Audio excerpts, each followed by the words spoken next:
Welcome to Fintech's Fair Play. Lloyds Banking Group is negotiating to acquire London Fintech Curve for up to £120 million. Headlines focus on the price tag.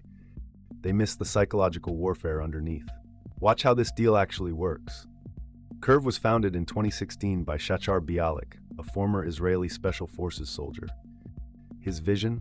Consolidate all your cards into one digital wallet. Sounds simple, right? The technology underneath is far more sophisticated. Curve can intercept transactions in real time. You pay with their card, but the system instantly applies rewards, switches to your best rate card, or adds cashback. All happening in milliseconds, invisible to you and the merchant. They essentially built a financial layer between you and your bank. Now here's where it gets interesting. In 2019, Bialik predicted Curve would be worth $50 to $60 billion. Today's deal values them at £120 million maximum. That's less than their 2023 funding round of £133 million. That dramatic drop tells the real story. Startup hubris meets financial reality. Last year, Curve cut staff and paused U.S. expansion. Grand global vision crashed into cash flow constraints. Lloyds buying now makes perfect sense once you see their fee problem. Apple Pay charges banks and merchants for every transaction. Google Pay does the same. Lloyds is tired of paying Apple for what they could control themselves. By acquiring Curve, they get their own mobile wallet technology. No more Apple fees. Complete control over customer data. Direct relationship with users. Look at the numbers behind this move. Curve raised over £200 million in total funding since inception. Their investors include funds linked to Microsoft co-founder Paul Allen's estate. These aren't small players who exit easily. £120 million gives them a reasonable return while cutting losses. For Lloyds, it's strategic arbitrage.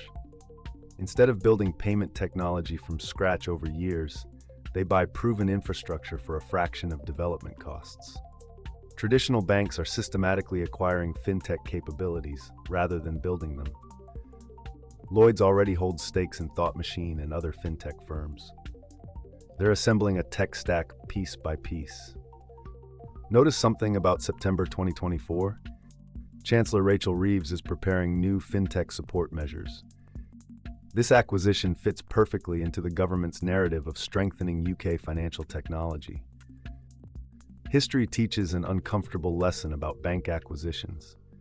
When banks acquire fintech innovation, they often dilute what made it special. Corporate processes can kill startup agility.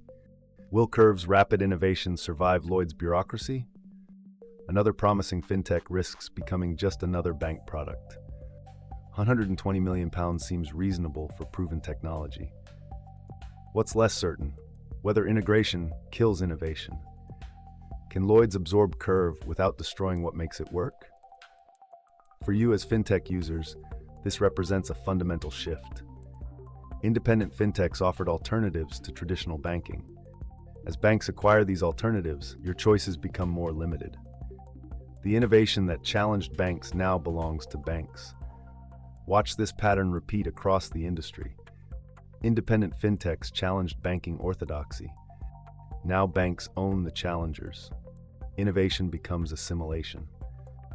Follow our investigations at Fintech's Fair Play. Subscribe and hit notifications for more financial industry analysis.